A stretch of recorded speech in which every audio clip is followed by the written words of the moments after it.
Saudara-saudari yang terkasih dalam Kristus, seperti kita ketahui bahwa Injil Matius ditulis untuk ditujukan kepada orang-orang yang percaya keturunan Yahudi.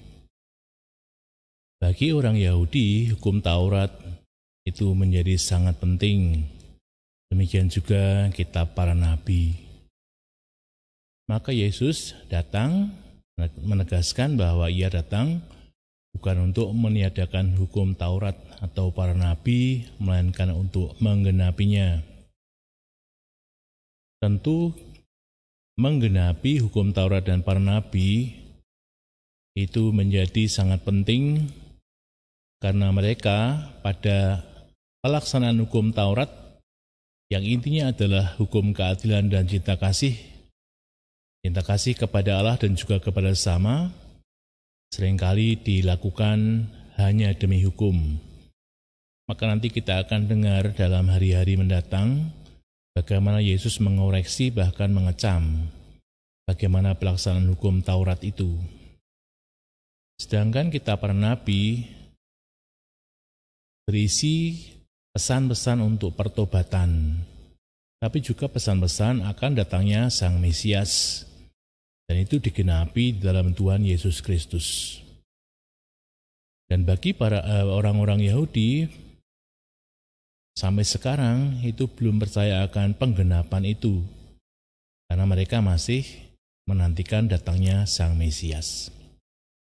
Saudara-saudara yang terkasih dalam Kristus, kita adalah orang-orang yang hidup di dalam zaman ketika memang kadang-kadang penerapan hukum juga sering seperti orang-orang pada waktu itu, orang-orang Yahudi pada waktu itu.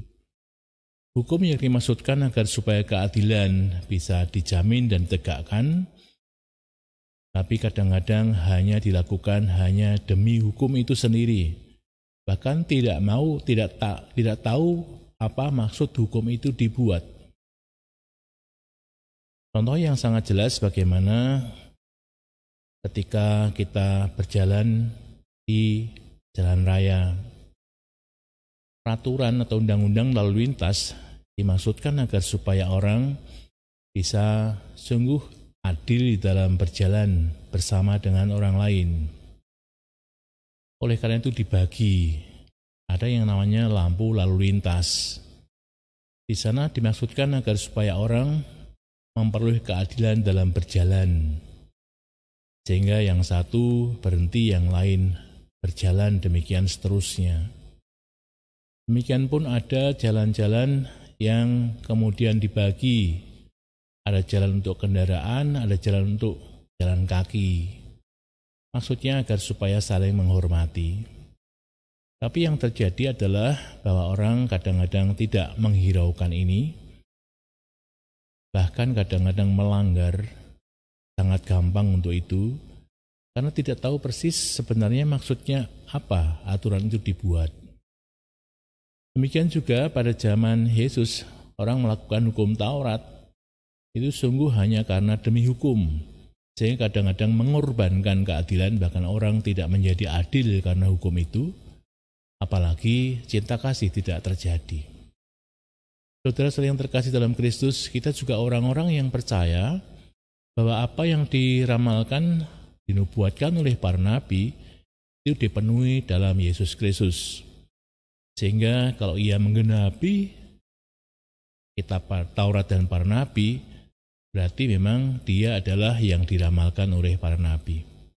Yang mengajarkan apa? Yang mengajarkan bukan hanya keadilan, tetapi adalah cinta kasih.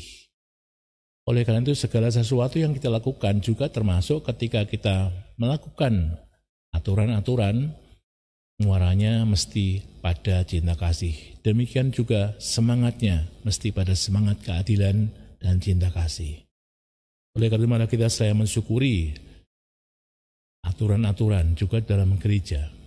Kita mohon agar supaya kita sungguh mengerti semangat dan jiwa aturan-aturan itu, yang dimaksudkan agar supaya cinta kasih kita kepada Tuhan, cinta kita kepada Tuhan berkembang, dan itu juga mewujud dalam cinta kasih kita kepada sesama kita.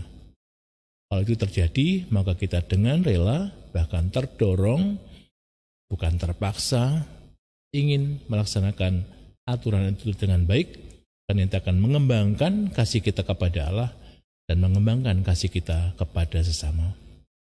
Amin.